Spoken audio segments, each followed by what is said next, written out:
Бүгүнкү талимибизде пайгамбар саллаллаху алейхи вассалам төрөлүүсүнөн 50-55 күн мурда болгон акыркы пайгамбардын төрөлүүсүнө ишарат болгон жана Аллахтын улуу кудуретине далалат кылган пил окуясы тууралуу болмокчу. Бул окуя тарых китептеринде белгилүү окуялардын бири. Ал тууралуу Кур'ан-ы Каримде Аллах Таала өзүнчө бир сүрө түшүрүп баяндаган. Аллах Таала айтат: "А'удhu billahi minash shaitonir rajim. Bismillahir rahmanir rahim. Alam tara kayfa fa'ala rabbuka bi ashabil fil." Сенин Роббиң пилелерин эмне кылгандыгын көрбөдүңбү? Алам яжал кайдахум фи тадлил. Алардын айла амалдарын ойрон кылбадыбы? Ва арсала алейхим тайран абабил. Жана аларга топ-топ болушкан куштар жөнөттү. Тармихим би хижаратин мин сижил. Аларга кызытылган чоподон болгон таштарды ыргытышты. Фажаалахум касфи макул. Ошентип аларды чайналган эгиндей кылып салышты. Анын толук окуясы тафсир китептеринде мындайча баяндалат. Хабашанын падышасы Нажаши тараптан дайындалган Йемен шаарынын башчысы Абраха аттуу киши болот. Ал бардык араб элдери Макка Мукаррамага барып, Кабаны айланып ибадат кылгандарын көрүп, христиандардын мазхабы үчүн дагы жаңы коз, аябай жакшы ибадаткана курууну каалайт. Жана ошондой эле араб элдери дагы Кабаны таштап, өзү курган ибадаткананы таваф кылып, айлануусун көздөп, Йемендин борбору Санаа деген шаарга Куллайс аттуу ибадаткана курдурат. Ичи тышын алтын, күмүш жана ар кандай коздуктар менен коздоп, эч ким кура албагандай укмуштуудай кылып ибадаткана курат. Бирок Абраханын бул иш аракети бекер болуп, араб эли мурдагыдай эле Кабага каттай беришет. Арабтарга Абраханын бул жаман ниетин кабары жеткенде, алар да ачууланып, жада калса Кинана урусунан бир киши Абраханын курган жаңы ибадатканасына заң кылып, ичи тишин булгап качып кетет. Ошондой эле Ибн Аббас радиаллаху анху риваятында мындай деп келген: арабтардын жаш жигиттери Абраханын курган жаңы ибадатканасынын жанынан от жагышат, шамал отту учуруп, ибадатканага жетип күйгүзүп салат. Муну уккан Абраханын ачуусу келип, Кабаны бузуп талкалап салууга касам ичет. Өзүнүн оюн Хабашанын башчысына билдирип, эң күчтүү Махмуд аттуу пилин сурайт. Падыша Абраханын сураганын берип, тилегин ордотот. Ошентип Абраха өзүнүн аскерлери жана пилдери менен Кабаны талкалоо ниетине Меккеге карай аттанат. Кээ бир араб уруулары Абраханын бул жаман ниетинен токтотуу үчүн аны токтотууга аракет кылышат. Алардын катарында Нуфейл бин Хабиб аттуу киши жамаат топтоп Абраханы токтотууга аракет кылат. Бирок Абраха алардын баарын жеңип алып, Нуфейлди өлтүрөйүн дегенде, Нуфейл Абраха кайрылып айтат: "О падышам, мени тирүү калдырыңыз, балким мен сиздин пайдаңызга жарап алармын" дейт.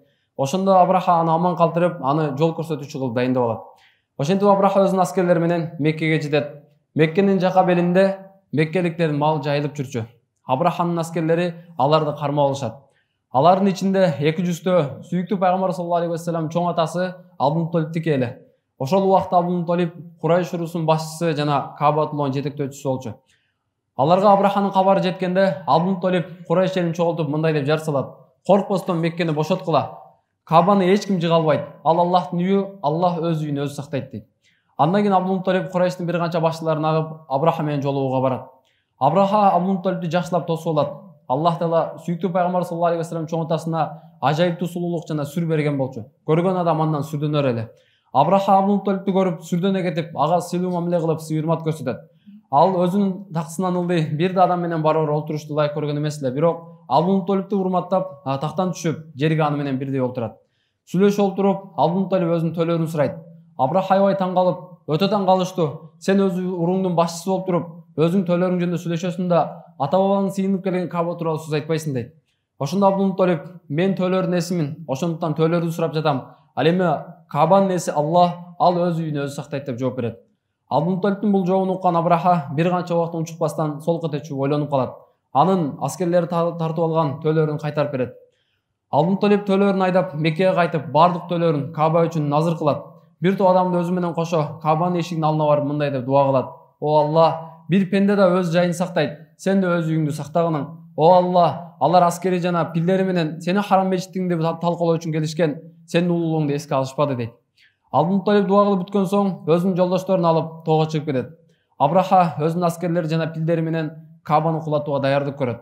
Алдына Махмуд жана башка чоң-чоң пилдерди коюп даярдык көрөт. Ошондо Абраха дайындаган жол көрсөтүүчү Нуфейл Махмуд аттуу пилдин кулагына мындай деп шыбырайт: "О Махмуд, токтогунуң, чөккүнүң, келген жериңе соок айткының, сен Аллахтын уйук шаарындасың" деп качып кетип калат.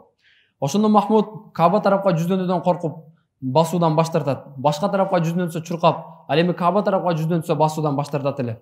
Ошентип Аллахтын өкүмү менен деңиз тараптан топ болуп учкан куштар ызычуу салып көзгө урунушат. Алардын ар биринин тумшугу жана буттарында бурчактын көлөмүндөй болгон кызытылган таштар бар эле. Алар асмандан аскерлерге жадыра башташты. Аллахтын кудурети менен ал таштар оттон катуу азап берип жатты. Таш кимге тийсе жаны кыйналып, башына тийсе аягынан тешип чыгып, бардыгы өлүп жатты. Бир заматта Абраханын бардык аскерлери кыйроого учурады. Ал эми Абраханын өзү болсо денесине сыздоо чыгып, иринге айланды. Денесинен ириң менен кан сууда ага баштады. Андан кийин анын ар бир мүчөсү бөлүк-бөлүк болуп шылынып түшүп, акырында көкүрөгү жарылып, жүрөгү сыртка чыкты. Мына ошондо анын акыркы деми токтоду. Ал эми Махмуд Пил Аллахтын үйүн талкалоодон баштаткандыгы үчүн Алланын бул азабынан аман калат. Алардын баары өлгөн соң Аллах Таала катуу жамгыр жаадырып, сел жөнөтүп, өлүк денелерин баарын деңизге, дарыяга агызып салат.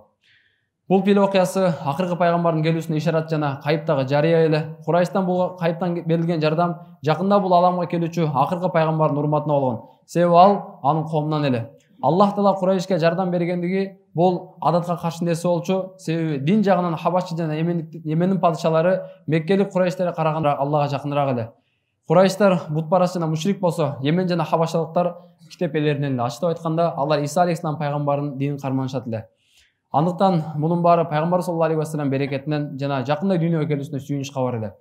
Бул пил окуясы 571-жылы Мухаррам айында болот. Бул окуядан 50-55 күндөн кийин караңгы аламды нурга толтурган сүйүктүү пайгамбар саллаллаху алейхи вассалам бул жарык дүйнөгө келет. Аллах Таала баарыбызга пайгамбар саллаллаху алейхи вассалам толук сүйүп, аны ээрчип, кыямат күнү бейиште бирге болгон насип кылган болсун. Ва ахиру дa'wana анил хамдулиллахи rabbil alamin.